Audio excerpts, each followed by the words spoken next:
Rhun. I'm Sori. That's Booby. And Julpy and Ghosty. Summoning. Yes. Long lost to where no pathway goes. We're listening to this song and Rhun, I think is how you pronounce it, because Rhun is an instrumental that Kicks off the next one. bleeds into the next song. Apparently this is like a Lord of the Rings style band, so that's good. Yeah. We were not able to get Rhun because the actual official video or whatever it was wouldn't let us download it. But we got a cover. But I listened to the original and it sounds close enough in the little sound bites that I listened to get to it. So we're listening to Rhun and then it's going to go right into that one. If you, dear listener, would like to join a Patreon alliance, it's simply $1 at the gate. To start, of course, if you go to higher tiers, then you get you get bigger benefits. There is a mini channel that Sori and the girls are doing. Yeah, we put out a few videos just like publicly on My Sori Life, but then we're going to be putting some just exclusively up on Patreon. So there's many benefits to Patreon, but one of them is you get an alliance, and then the alliance decides to get you a song reviewed. So here we are. For time and topical political commentary, you can hit us up at Middle America with Vin and Sori. That'd be us. Babe, what are you doing? Well, I'm trying to plug in my sound so I can hear it. Why? Why do you need the sound? So I can review the song. I can review it myself, though. We have awesome shirts. If you look in the description on this video, it gives you the link to our merch or gear or whatever you want to call it. I call it gear. I call it merch. And that's also where you can find our address if you want to mail us something, our email address if you want to email us, Patreon, like all of it. It's all in the description. So check it out. For sure. See what we got going on all of our socials. It is hoodie season, ladies and gents. Yep. And they got these cute little arm warmers. You know what that means. Is that a Vin and Sori arm warmer? No. Oh, you just got it. I got it. Because when you stay up late at night, you just decide you're going to impulse shop. Okay. You shouldn't fall asleep on me. Let's begin. And... Go! I can't hear it either. You can't? Thank you for plugging out my thing. Nothing to do with that. It's terrible.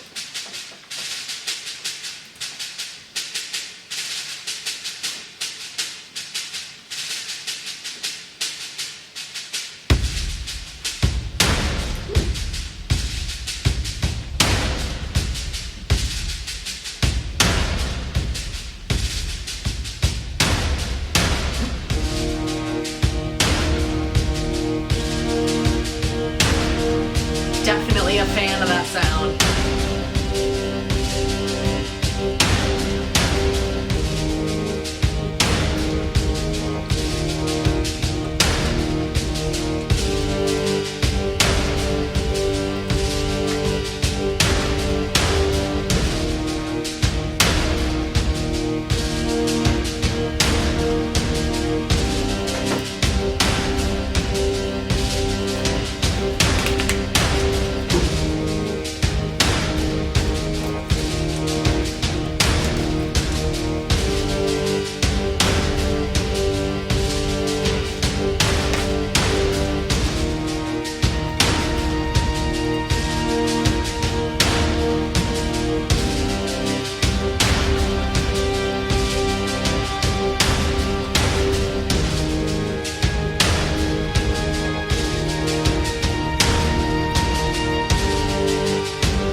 Whoa.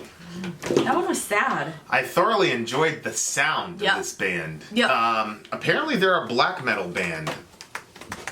Okay. Which I thought, just listening to Mayhem and the beginnings of black metal, Yeah. it's like, it's yeah. crazy how much the genre has evolved. Yep. Yep. So I'm looking at so I'm looking at this Wikipedia page for this band. Mm-hmm. And it says the album's cover was adapted from The Bard, an 1817 painting by John Martin. The album is the first by summoning to feature audio clips. The clips used on this album are for the movies Braveheart and Legend. Oh. And then the lyrical reference is Stronghold marks the first time in which not all lyrics were derived from J.R.R. Tolkien. Rhun is an Elvish word for east and was a name used for all lands lying east of Middle-earth. Long lost to where no pathway goes is taken from the Lays of Beleriand, the Lay of the Children of Hurin, and a Tolkien poem about St. Bernard's death called Imram. The Glory Disappeared is taken from William Wordsworth's poems Loud as a Veil. So it seems like they just take classical literature and put it to music. Uh-huh. Apparently, this is the first time for this band that not all the lyrics were derived from Tolkien. So they're heavily influenced by Tolkien. So I think you'd have to have a lot of Tolkienic background to fully understand what they were doing lyrically. Oh. Although I think it can stand by itself. I thought it was just about death and not going to a place where it was going to be good. That's what it seemed like to me. Yeah. Yeah. What were you getting from it? Well, yeah, it was sort of I don't know if it's a romantic way to talk about death, but it's kind of a romantic way to deal with the topic of death, is what it looks like to me when he says, "Brother, far afloat, you must labor in the sea. Find yourself things out of mine. You will learn no more of me." So this person, they're a seafaring person, but you'll learn no more of me means he's gonna die, in my opinion. It's interesting though. The next song is called "The Glory Disappears." Then it goes like "Some snow white marble eyes," which, again, "Where hope and daylight died, the rotting horse on the deadly ground, the shadow lies frozen on the hills, the loud music of the sky, and a distant flame before the sun." So it just seems like wrestling with the concept of living and dying, while at the same time, appealing to the classics. Apparently, that this guy obviously has a massive appreciation for. But "Good Night," it sounded really, really beautiful. It sounded like it definitely sounded like it could have been the soundtrack to Lord of the Rings for sure. Oh yeah, for sure. It's funny because I had two opposing feelings about the song. In one sense I was like, oh my gosh, that's so beautiful, I love that sound, and then other times I was like, I'm really bored, and then it would go back to be like, whoa. So I'm not sure if that was in the song or if it was just my particular mood today. What was there spots where you could see, oh yeah, I can see where she would get bored with that, but then No, not for me. I mean, I wasn't bored with any of them because I was that's going to be in my head all day. All day. I don't know. I thoroughly enjoyed it. And there was not really a moment for me where I was like, this is kind of dragging a little bit. Anytime I hear a song like this, I always wish that there were female vocals with it. At least to back it up and give it some melody, because I like the juxtaposition of grimy, vocals, but with a song like that, this epic, totally agree. And then the poetry that's used in the lyrics, it would have just, in my mind, have been fitting for some, whatever. I think there's an entire mixtape of songs I would like Lindsay to cover. I would pay some handsome money to see that covered, Lindsay. But Yeah, but no, I thoroughly enjoyed it. I loved the synth. I loved all of it. When I first, saw Lord of the Rings and all that, I remember being so frustrated because it was so inspiring to me, but I didn't have the skill at the time to put on guitar when I wanted to. The way that I was inspired by the movie, I wanted to translate it in guitar, and I just didn't have the skill at the time to do it. I mean, I had pedals where I could get some synthy sounds out there, but I just didn't have the scales to be able to say, okay, this is what they're doing, da da da da. So I remember being really, really frustrated by that, and I remember also thinking that I was like very original. I remember thinking nobody has thought to do like a metal Lord of the Rings type thing, and I'm looking at this date. It's 1999, so I'm pretty sure Lord of the Rings hadn't even come out in '99 yet. Shoot, I was still in New York City at the time. You know what I mean? So like these guys had already done it before the movie even began. It's just one of those things where I'm like consistently laughing at myself because. There's just so much richness to the metal catalog. Oh yeah. There's literally something for everybody, and sometimes that's bad, but a lot of times it's good. And this is one of them, man, where it just fit perfectly with Lord of the Rings. And I wish there was an entire like metalized version of the soundtrack of Lord of the Rings. That would be crazy. But again, this thing kind of stands for itself, like the way that everything went. I would never find the burning domes and sands where reigns the sun, nor dare the snows, nor seek in mountains dark the landscape of the men long lost to whom no pathway goes. I mean, just really, really, really good just poetry and writing. And again, I don't know how much of this is original to the singer slash, like it said in Wikipedia. They're and I don't think they're borrowing those lines because they're incapable of writing their own. I think they're doing that for a very specific reason. I think they have a commitment to classical literature and they want to see those things happen. You know what I mean? So they want to see those things preserved and they want to see those things appreciated. And so I love that about this band. But there are parts for you that was just too much or boring or whatever. What were you saying? Yeah, like there was. I was kind of like, this is taking a while, and then there was other parts where all of a sudden it just seemed like it got really, really epic, and then it would like pique my interest in it again, and then it would kind of. What did you think of the intro? Oh, I liked the intro. The intro is. it always like. It's very interesting to me, like, when you think about music and art, because on the one hand, it's like, oh, art is subjective. And that's just an assumption that everybody has. And then I ran into, Aquinas, where he was saying, no, actually, art is objective, that there's objective things that are objectively beautiful and things that are not, which is, to our current milieu. I don't think we're postmodern anymore. Somebody's going to have to come up with what we are right now. Maybe we've reverted to a form of modernism, but obviously it's like, that's ridiculous, beauty is in the eye of the beholder, yada, yada, yada. But like when I heard the intro to, it's called Rhun, I think, which means east in Elvish tongue, I guess. It's like, okay, it's time to go to war. Yeah.